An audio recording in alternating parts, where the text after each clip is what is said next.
დამოუკიდებელი მედია ცენტრი წარმოგიდგენთ გადაცემათა ციკლს.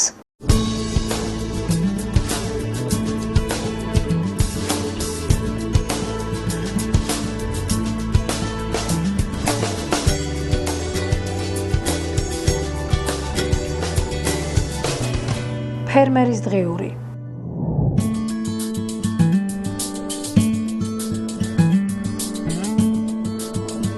ცხადია, რომ სამეგრელოს რეგიონში ფერმერები ძირითადად გამოცდილი ტრადიციული კულტურების მოყვანით არიან დაკავებულები, თუმცა მათ შორის არიან ნოვატორი და ექსპერიმენტების მოყვარულებიც.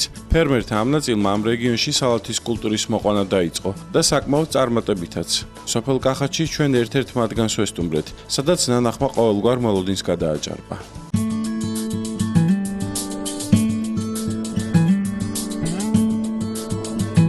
ეს მოწრათ რო ქვემოდა მთლიანად არ დააზიანდეს, ბოლო ფურცლები გავასუფთავთ.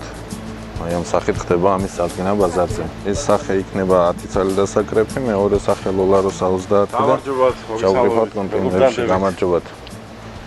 ბატონო გიორგი, რამდენი ხნის გამოცდილება გაქვთ ამ საქმიანობაში? არც ისე დიდი ხნის გამოცდილება გვაქვს, იანვრის თვიდან ვაწარმოებთ. ეს არის მეორე მოსავალი.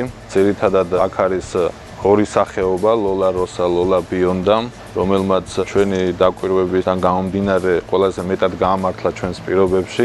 იქიდან გამომდინარე, რომ ამის რეალიზება შეიძლება ადგილობრივ ბაზარზეც. მაინც პრიორიტეტული ბაზარი არის ესეთი ფირმა ეკოფერმა, რომელიც ფუნქციონირებს თბილისში, რომელთანაც თავიდანვე დავდეთ ხელშეკრულება, განსაზღვრულია ტარიფი, რა ტარიფითაც უნდა მოახდინონ მათ შესყიდვა ჩვენი საქონლის. და როგორც მე ვიცი, მუშაობენ ბათუმის ბაზარზე, თბილისის ბაზარზე. გაქვთ ასევე საზღვრის გარეთაც. რატომ გადავწყვეტთ მაინდა-მაინც სალათი და არა დავუშვათ სხვა ბოსტნეული? იქიდან გამომდინარე, რომ მაინც ახალი კულტურა არის, ძალიან იშვიათია დღესდღეობით ჩვენს რეგიონში. ჩვენთან იყვნენ ასევე ჩამოსულები უკრაინიდან, კერძოდ კიევიდან ექსპერტები, რომლებმაც აღნიშნეს, რომ ეს კულტურა არის ოქროს კულტურა რუსეთის ბაზარზე. მოგეხსენებათ, რომ დღეს ჩვენთვის რუსეთის ბაზარი ხელმიუწვდომელია, მაგრამ იმ შემთხვევაში თუ ამის რეალიზება მოხერხდება, მოგვეცემა საშუალება გავიტანოთ ეს რუსულ ბაზარზე, გაცილებით სარფიანი იქნება. თქვენი მეურნეობა რამდენად არის იმისთვის მზად რომ ექსპორტზე გახვიდეთ? იმისათვის რომ ამ ხელა ბაზარზე გახვიდე, ცოტა გაფართოება ალბათ მოგვიწევს. იმიტომ რომ ეს სათბური არის 250 კვადრატი. აქ ფიზიკურად შეუძლებელია იმ რაოდენობის სალათის მოყვანა, რომელიც შეიძლება გაიტანო რუსეთში. ფერმერის ჩანაწერები. სალათი ორგვარია: ფოთლოვანი და თავიანი. ფოთლოვან სალათს მწიფე ფოთლები ეტაპობრივად ეცლება.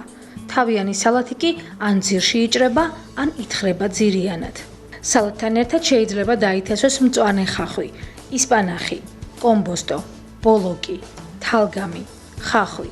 ასეთი სახის შერეული თესვის დროს მცენარე უფრო გამძლე ხდება დაავადებების და მავნებლების მიმართ. ფერმერის დღიური. რამდენი სახეობის სალათი? როგორც აღნიშნე, ამჟამად გვაქვს ორი სახეობის. მე განახეთ როგორ ხდება ამის აჭრა. ეს არის მზად უკვე მწიფეა თუ რა ქვია, როგორ? ამას შეიძლება კიდე ერთი 10-15 დღე უფრო წონიაში რო გავიდეს, შეიძლება დატოვო. ხდება ფურცლების მოშორება, ანუ გასუფთავება მისი. ქვედა ფურცლების? რა თქმა უნდა, რომელიც თავისთავად ფუჭდება. რომელიც მიწას ეხებოდა, რა თქმა უნდა. და ეს უკვე ამ სახით ხდება მისი ბაზარზე გატანა. ანუ ეს უკვე მზად არის რომ გავიტანოთ ბაზარზე. კი ბატონო. მე როგორც ხედავ, თქვენს მეურნეობაში არ არის მულჩი გაკეთებული. რატომ არა გაქვთ მულჩი და ესე პირდაპირ ღიათ რატომ? თავიდანვე განსაზღვრე ისე, რომ საერთო დონიდან თლიანად სათბური არის ამაღლებული. ანუ ეს საცდელად ქონდა გაკეთებული და როგორც პირველ მოსავალზეც შეეთყო და ეხლაც ეთყობა, ჩემი დაკვირვებით გაამართლა. რა შეეხება ჯიშებს და თესლებს, ეს მე როგორც ხვდები ჰიბრიდული ჯიშია. კი ბატონო, ამას თვითონ ეკოფერმა გვაწვდის, მოყავს ჩითილები, სადაც თვითონ გამოყავთ? ჩვენ თვითონ გამოყავს, სადაც სათითაოდ ლაგდება ამ ჩითილებში, იქ თავსდება რამოდენიმე დღის განმავლობაში არის. შემდეგ ხდება მათი გადარგვა, გაზაფხულის პერიოდში მას მოსავლიანი რო გახდეს, ჭირდება სადღაც 45-დან 50 დღემდე. ხოლო შემოდგომა ზამთარი 60 დღიდან 70 დღემდე ამინდებიდან გამომდინარე. გამოდის რომ მარტო გიწევთ სალათის თესლის შეძენა, დანარჩენ ყველანაირ პროცედურას სალათი გადის მთლიანად თქვენ სასათბურო მეურნეობაში. რა თქმა უნდა, სანამ იგი პროდუქტის სახეს არ მიიღებს ჩვენს ხელში და ხდება უშუალოდ ჩვენი მხრიდან მისი მოვლა. და სრულ პროცესს რამდენი ხანი ანდუმებს სალათი? გაზაფხულის პერიოდში ხდება 45 დღიდან 50 დღემდე, ხოლო შემოდგომა ზამთრის პერიოდში 60 დღიდან 70 დღემდე. ფერმერის ჩანაწერები. წიწმადი. წიწმადი ერთწლოვანი მცენარეა. ღერო 30-დან 60 სანტიმეტრამდე იზრდება. ძლიერ დატოტვილია. ადრეულა. სიცივე გამძლე მცენარეა. მისი სამშობლოა ირანი. წიწმადის ფოთოლი შეიცავს მინერალურ მარილებს, C ვიტამინს, კაროტინს, იოდსა და რკინას. ფერმერის დღიური. ბატონო გიორგი, რა პრინციპით აირჩიეთ ეს სახეობები? მაინდა-მაინც ეს ორი ჯიში. როგორც აღმოჩნდა, ჩვენ ნიადაგი არის საკმაოდ მაღალტენიანი და თქვენ აქ ნახავთ რამოდენიმე ჯის, კიდე რომელიც საცდელად მაქვს გაკეთებული და რომელიც ნაკლებად ამართლებს. კერძოდ ეს არის მუხის მწვანე, არის ასევე რომანე, აქეთ თქვენ შეგიძლიათ ნახოთ. აი ამაღლებული რო არის, ეს უკვე იმას ნიშნავს, რომ მან ზედმეტი თუნდაც სიცხის გამო ან მაღალი ტენიანობის გამო ვერ აითვისა ჩვენ ნიადაგი და მან შეიძლება საბოლოო სახე მიიღოს, მაგრამ ისე არ ხარობს როგორც ეს ორი ჯიში. სასაქონლო ფორმა არ აქვს, რა თქმა უნდა. ხოლო ამ მაღალტენიანობიდან გამომდინარე ეს ორი ჯიშია, რომელმაც შეითვისა ფაქტიურად ყველაზე კარგად იხარა. ფერმერის ჩანაწერები. სალათი ყინვაგამძლეა. ნორმალური ზრდა განვითარებისათვის 15-დან 20 გრადუსამდე სჭირდება. მაღალი სიცხისას გემო მწარდება და იკოკრება. სალათი ითესება გაზაფხულსა და შემოდგომაზე. არსებობს სალათის საზაფხულო ჯიშებიც. სალათა ითესება 1 სანტიმეტრ სიღრმეზე, პირდაპირ გრუნტში. გრუნტში დათესილ სალათას სჭირდება გამოხშირვა. შეიძლება სალათის ჩითილის გამოყვანა და შემდეგ გადარგვა. მცენარეებს შორის დაშორება 20-25 სანტიმეტრი უნდა იყოს. ფერმერის დღიური. როგორც ხედავ, წვეთოვანი სისტემა გაქვს დამონტაჟებული. რა პერიოდულობით მიეწოდება მას წყალი, რა პერიოდულობით ირწყება და შხამქიმიკატები რა პერიოდულობით მიეწოდება? მორწყვის პერიოდულობა შესაბამისად დამოკიდებულია ამინძზე, ჭარბად მოყვარულია რა თქმა უნდა წყლის. მას საკმაოდ ხშირად ჭირდება მოწყვა, თითქმის ყოველ მეორე დღეს. რაც შეეხება შხამქიმიკატებს, გადარგვიდან რამოდენიმე დღეში, მაქსიმუმ 5 დღეში მას უკეთდება სიდამპლის საწინააღმდეგო შხამქიმიკატი. 10 დღის შემდეგ კეთდება სასუქი, რომელიც ეხმარება გაზრდაში ასევე. უკეთდება კიდე 20 დღის შუალედში წერების საწინააღმდეგო. რათა მან ფურცლები არ დააზიანოს სუფთა პროდუქტის სახე რომ მიიღოს შემოსავალი. კერძოდ რა სასუქს ახმართ მას? MPK სასუქების ძირითადად დოზირებას რაც შეეხება არის 3 კილო ნახევრამდე მთლიანად 250 კვადრატში. წყალს არ აქვს მნიშვნელობა რამდენში გახსნა. ბატონო გიორგი, როგორ ხდება ტემპერატურის შენარჩუნება სათბურში და რა ტემპერატურა სჭირდება მცენარეს რომ კომფორტულად და ჯანსაღად იგრძნოს თავი? ტემპერატურა არის ერთ-ერთი მთავარი ფაქტორი, მით უმეტეს გაზაფხულის პერიოდში. არ უნდა გადააჭარბოს 25 გრადუსს, მაქსიმუმ 30-ზე ზემოთ მაინც არ უნდა წავიდეს. აქ აყენია სპეციალური ვენტილატორები, როდესაც მაღალი სიცხეა, ანუ მზიანი ამინდის დროს, რომლის საშუალებითაც ხდება მისი დარეგულირება. თვითონ ტემპერატურას რითი არეგულირებთ? თერმომეტრია, აგერ შეგიძლიათ ნახოთ. და ამ დროისთვის რამდენი არის? ამ დროისთვის აქ არის 27 გრადუსი. ანუ საკმაოდ ცხელა. თუმცა მცენარისთვის საკმაოდ მცენარისთვის, როგორც ასეთი საგანგაშო მდგომარეობა არ არის 30-მდე. 30 ზემოთ უკვე აუცილებლად უნდა მოხდეს მისი დაწყება. რაც შეეხება ზამთრის პირობებში, როგორ ხდება უკვე სათბურის გათბობა? ზამთრის პირობებში ეს სალათი გამოირჩევა იმით, რომ მას დამატებითი გათბობა არ ჭირდება. ამიტომაც არის ეს მისაღები კულტურამ, ეყოფა თვითონ ის ტემპერატურა, რომელსაც ინარჩუნებს სათბური, მაგრამ არის კიდე ერთ-ერთი დამატებითი თვისება, რომელიც არის ცელოფანი არის ზემოთ 2 ფენა. ზამთრის პერიოდში შუადღისას ხდება ამ ჰაერის დაბერვა 2 ფენას შორის.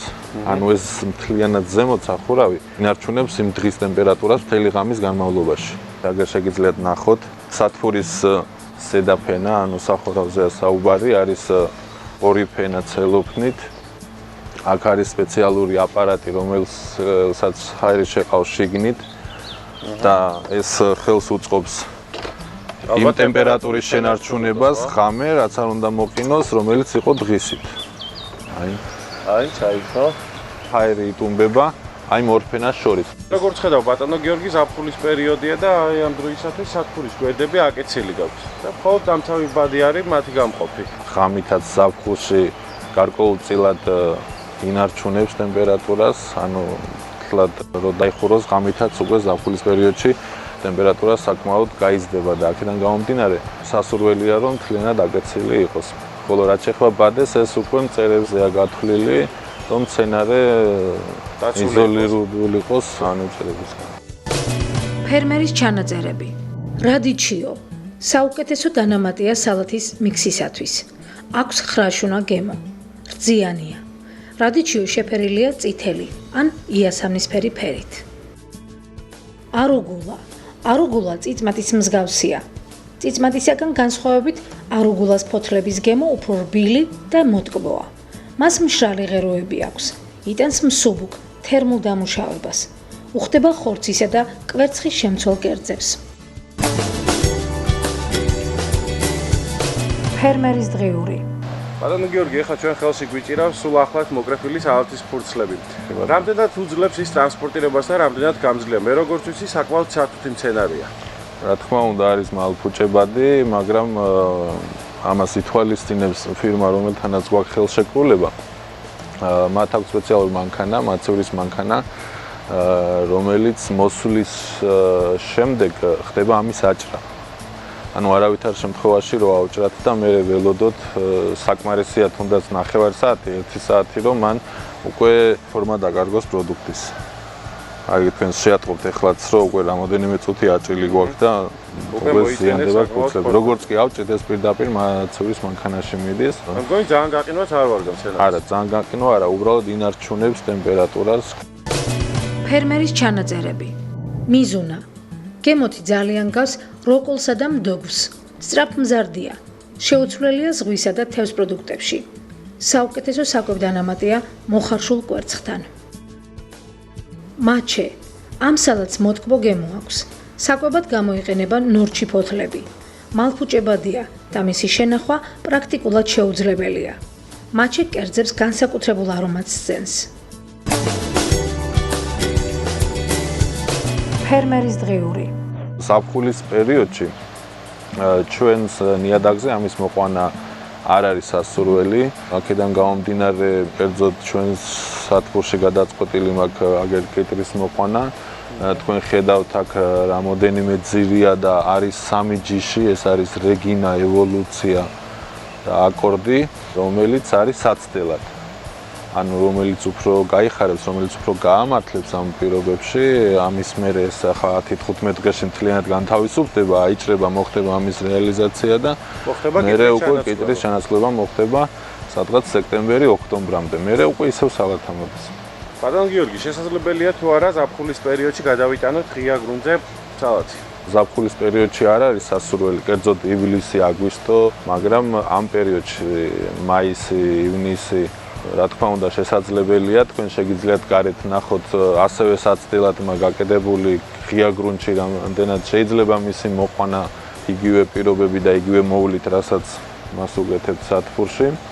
და რა თქმა უნდა შესაძლებელია და გაამართლა. ოღონდ გაზაფხული აი ამ 3 თვის განმავლობაში, კერძოდ აპრილი, მაისი, ივნისი და ასევე შემოდგომის სექტემბერი, ალბათ ოქტომბერიც. სექტემბერი-ოქტომბერის ღია გრუნტი ფიზიკურად ჯერ არ გაგვიკეთებია, მაგრამ რაც გავაკეთეთ, აგერ არის სახეზე, დარგული არის სადღაც 20 დღის და საკმაოდ მზარდია და საკმაოდაც გაამართლა. აპირებთ თუ არა თქვენი მეურნეობის გაფართოებას? ჩვენი მეურნეობის გაფართოებას აუცილებლად ვაპირებ, მაგრამ რაც შეეხება სათბურს, ეს საკმაოდ ძვირად ღირებულია. მოგეხსენებათ, რომ USAID-ის ჯგუფმა ეს გადმოგცა ჩვენ საჩუქრად და გვაფინანსა. ამ დონის სათბურის გაკეთება ფიზიკურად ჩვენს პირობებში შეუძლებელია, მაგრამ თვითონ სალათს რო შევქმნათ პირობები, არ არის აუცილებელი, რომ ესეთი სათბური გაკეთდეს. თავარია ეს ღია გრუნტი გადაიფაროს, ის ტემპერატურა მივცეთ, რაც მას ზამთრის პირობებში ჭირდება და ის ელემენტარული პირობების შეუქმნა, რომელიც მისთვის აუცილებელია. ფერმერის ჩანაწერები. სალათა. სალათა ერთწლოვანი ბოსტნეული მცენარეა. კულტურა გავრცელებულია თითქმის ყველგან. მრავლდება ველურადაც. აქვს ძლიერ განტოტვილი საყვავილე ღერო. აღწევს 60-დან 120 სანტიმეტრამდე. სიცივე გამძლეა. სინათლისა და ტენის მოყვარულია. შეიცავს C, B, PP ვიტამინებს, კაროტინს, რკინასა და ფოსფორის მარილებს. მრავლდება თესლით და ჩითილით.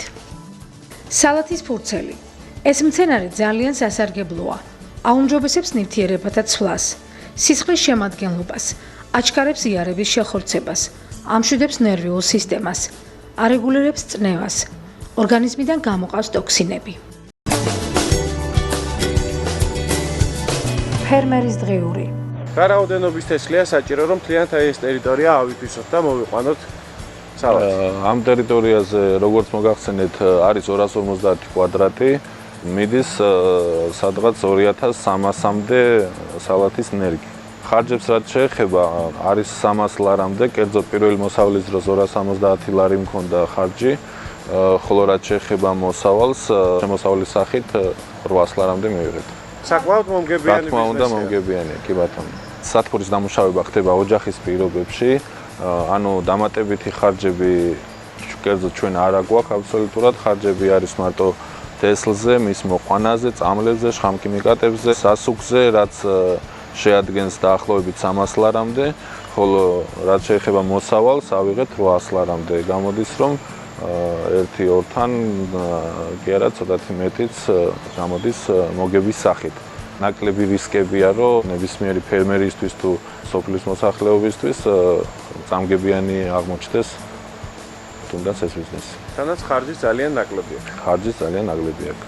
წარმატებებს გისურვებთ აგემშვიდობებით. დიდი მადლობა. გაიხარეთ, უფრო გაფართოებას გისურვებთ დიდი მადლობა. და გაიხარეთ. მომავალ სეზონზე როდესაც ჩამოვალთ, უკვე დიდი მადლობა. საერთოდ მეურნეობა და თქვენი წარმატებული ბიზნესი. სიამოვნებით, გაგი მასპინძლებით. გაიხარეთ. ნახვამდის.